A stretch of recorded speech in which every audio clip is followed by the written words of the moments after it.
Hello friends. आज की video बहुत इम्पोर्टेंट है और इसमें मैं कुछ ऐसे टिप्स दूंगी आप लोगों को कि अगर आप इन टिप्स का इम्प्लीमेंट अपने ऊपर करेंगे तो आप मंथ में बहुत सारी बचत कर पाएंगे और अपने भविष्य को सिक्योर कर पाएंगे। क्योंकि हर कोई पैसे बचाना चाहता है लेकिन हर कोई नहीं बचा पाता है। लेकिन कुछ ऐसे टिप्स और ट्रिक्स बताऊंगी कि आप पैसे ज़रूर बचा पाएंगे। और एक बार इस वीडियो को पूरा वॉच करके सोचना ज़रूर ये सारे पॉइंट्स के बारे में कि ये पॉइंट्स सच में आपके लिए वर्क करेंगे या नहीं। अगर आपको लगता है कि ये 1% भी वर्क करेंगे तो आपको इन पॉइंट को ज़रूर अपने ऊपर इम्प्लीमेंट करना चाहिए। Hello friends, welcome back to my channel. कैसे हैं आप लोग? आई होप आप बहुत अच्छे होंगे और सेहतमंद होंगे और आप लगातार मेरी वीडियो के साथ भी बने हुए होंगे।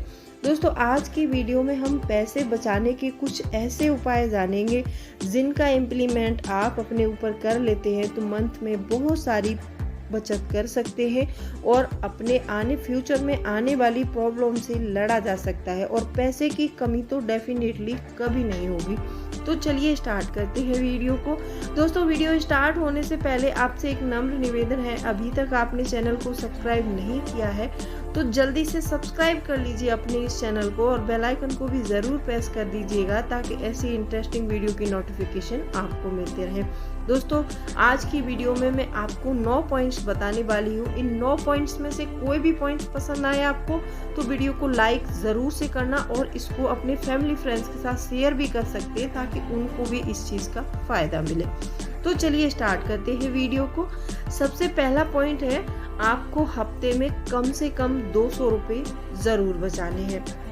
अब यहाँ पर होता क्या है कि हमारे घर में हर किसी को जैसे होता है कि हस्बैंड अगर ऑफिस में काम करते हैं तो उनको मंथ में सैलरी मिलती है और जो हाउस वाइफ हैं जो घर में काम करती हैं उनको क्या होता है कि घर चलाने के लिए मंथ के शुरुआत में कुछ पैसे दिए जाते हैं तो वो लोग अपना बजट बनाते हैं। बजट बनाने के अलावा भी कुछ ऐसा करती हैं, हर महिलाओं में आदत होती है कि अगर उनको 10,000 रुपये घर चलाने के लिए मिलते हैं तो वो उसमें से कुछ ना कुछ खर्च अपने एडजस्ट करके, कुछ खर्चे कट करके, कुछ कम करके वो 2,000 रुपये मंथ में ज़रूर बचाती हैं। ये हर किसी का फंडा है।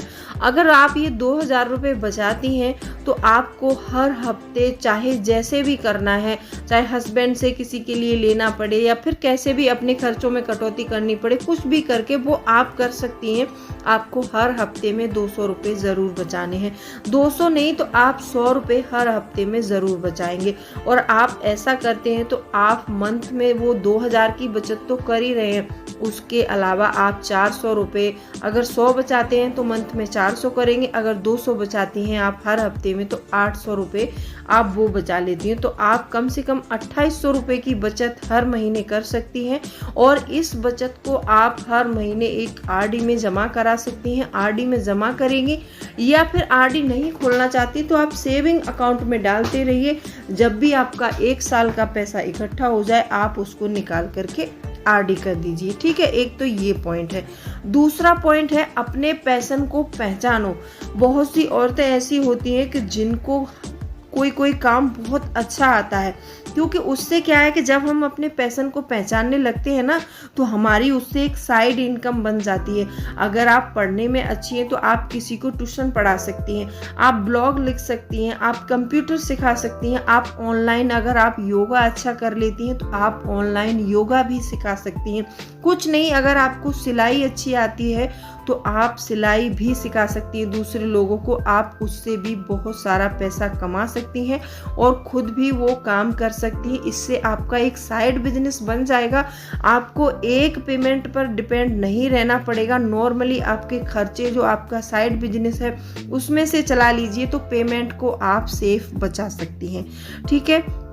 तीसरा पॉइंट है कि रेंट पर देने वाले सामान ज़रूर खरीदें।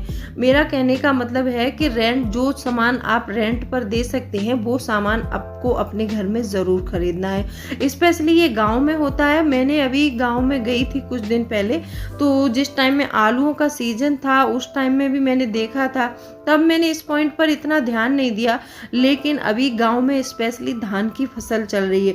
तो धान की फसल के लिए क्या होता है कि उसमें एक दवा छिड़काव करने वाली मशीन होती है जो मुश्किल से 4-4.5 हज़ार रुपये की आती है, और उस मशीन को लोग गांव में रेंट पर देते हैं। 100 रुपये पर डे पर दी जाती है। मान लीजिए 4.5 हज़ार की चीज़ है और उसको हम 100 रुपये पर डे पर रेंट पर दे रहे हैं, तो हमारा मंथ में 3,000 रुपये आ रहा है, तो हमारी उससे कुछ इनकम बन रही है। तो ऐसे ही हमने मान लीजिए 4-5 मशीन खरीद लेते हैं तो 500-600 रुपये पर डे का इनकम हो जाएगा हमारा। तो ऐसे बहुत सारी चीज़ें होती हैं जो हम रेंट पर देकर उनसे पैसा कमा सकते हैं। तो ऐसी चीज़ें आपको अपने घर में ज़रूर बाय करनी है। चौथा पॉइंट ये है, खाने की बर्बादी ना करें। मैंने बहुत से लोगों को देखा है कि खाना उनके घर में सिर्फ, मान लीजिए आपके घर में सिर्फ सब्जी पसंद है, दाल पसंद नहीं है, तो आपको दाल बनाने की कोई ज़रूरत नहीं है।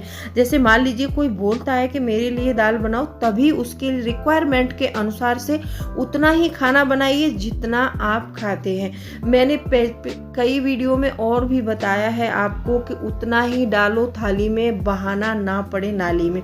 क्योंकि ये जो हम खाना बनाते हैं ना, इसका सामान, गैस हम बाजार से मोल खरीद कर लाते हैं, वहाँ पर हमें पैसा देना पड़ता है। जितने सब खाने की बर्बादी करेंगे उतना ही हमारा पैसा घटेगा, और हम खाना जितना सेफ सिक्योर बनाएंगे, उतना ही क्वांटिटी में बनाएंगे जितना हमको चाहिए, तो इससे हमारा पैसा भी बचेगा, खाने पीने की चीज़ें भी बचेंगी। नंबर 5 है, कट द फूड आइटम। अब आप बोलोगे कि ये कौन सी बात है कि हम खाना भी ना खाएं। मैं ये नहीं कह रही हूँ कि आप खाना मत खाइए, मैं उस खाने के बारे में बात कर रही हूँ। जैसे मान लीजिए आप हफ्ते में कम से कम 2 दिन जंक फूड खाते हैं, आप उसको कट कर दीजिए। आप ऐसी चीज़ें, बेफिजूल की चीज़ें खा रहे हैं, उनको कट कर दीजिए। आप उनको 1 महीने कट करके देखिए तो सही, आपको कितना फ़ायदा मिलेगा। आप इस इम्प्लीमेंट को एक बार करना ज़रूर। मैंने किया, मुझे बहुत फ़ायदा मिला। आप करेंगे तो आपको भी ज़रूर फ़ायदा होगा। नंबर 6 पॉइंट है, अपने घर के सामान की हमेशा देखभाल करें। बहुत से लोग ऐसे होते हैं, हमने देखा होगा कि जब हमारे घर में टीवी नया नया लगता है तो हम उसको कितना सिक्योर रखते हैं, या फिर हम बाइक लेते हैं तो उसको 24 घंटे पोंछते रहते हैं, नए कपड़े से पोंछेंगे, कभी धुलाई करेंगे, कितना ख्याल रखते हैं। फिर थोड़ी चीज़ें पुरानी होने लगती हैं तो हमारा लगाव उनसे हटता जाता है। तो ऐसा नहीं करना है। आपको अपनी चीज़ों से हमेशा लगाव रखना है और उनको हमेशा साफ करते रहना है, उनकी केयर करनी है, जिससे कि वो लंबे समय तक चलेंगी और आपको ना तो उनको रिपेयर कराना पड़ेगा और ना ही आपको नई चीज़ें बाय करनी पड़ेंगी। अगर आप ऐसा करते हैं तो ऐसे भी हमारे बहुत सारे पैसे बच सकते हैं। नंबर 7 है, नेवर बाय वाटर बोतल। आपको कभी भी पानी की बोतल नहीं खरीदनी है। अब आप बोलोगे कि हम पानी भी ना पिए, ऐसा नहीं कह रही हूँ मैं कि आप पानी ना पिए। घर से आप जब भी निकलते हैं तो पानी की बोतल घर से लेकर जाइए। अमूमन एक आदमी दिन में कम से कम 4 से 5 लीटर पानी पीता है। 4 से 5 लीटर पानी आपने एक दिन में खरीद के पिया तो ये समझ लीजिए आपके वहाँ पर 100 रुपये चले जाते हैं। अगर आप 100 रुपये पर डे देते रहेंगे तो समझ लीजिए ये 1 साल का कितना अमाउंट बन जाएगा। तो आप जब भी घर से निकलेंगे तो आप 1-2-3 लीटर की वाटर बोतल घर से कैरी करके जरूर निकलें, तो इससे आपका वो पैसा बच सकता है। नंबर 8 है, प्लान योर फ्यूचर। अब मैं बोल रही हूँ, आपको हमेशा अपने फ्यूचर की प्लानिंग करनी चाहिए। हम में से बहुत से लोग होते हैं, पैसे तो बहुत कमाते हैं लेकिन वो फ्यूचर की प्लानिंग नहीं करते हैं। जब हम फ्यूचर की प्लानिंग नहीं करते हैं तो हमारा कोई भी काम सक्सेस नहीं होता है, ना तो हमारे पास पैसा होता है, ना हमारी लाइफ अच्छी चल रही होती है।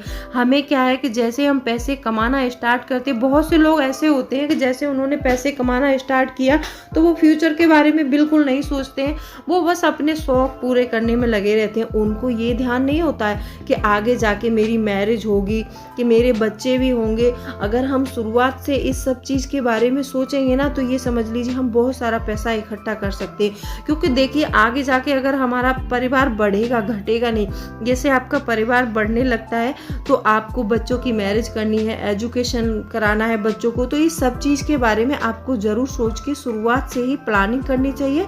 अभी आप प्लानिंग के तहत चलेंगे तो आप बहुत कुछ कर सकते हैं। नंबर 9 पॉइंट है, एक इमरजेंसी फंड ज़रूर बनाएं। मैंने आपको कई वीडियोस में बताया है कि हमें पैसा इकट्ठा तो करना ही है, सेविंग तो करनी है। सेविंग करने के साथ साथ हमें एक इमरजेंसी फंड ज़रूर क्रिएट करना है।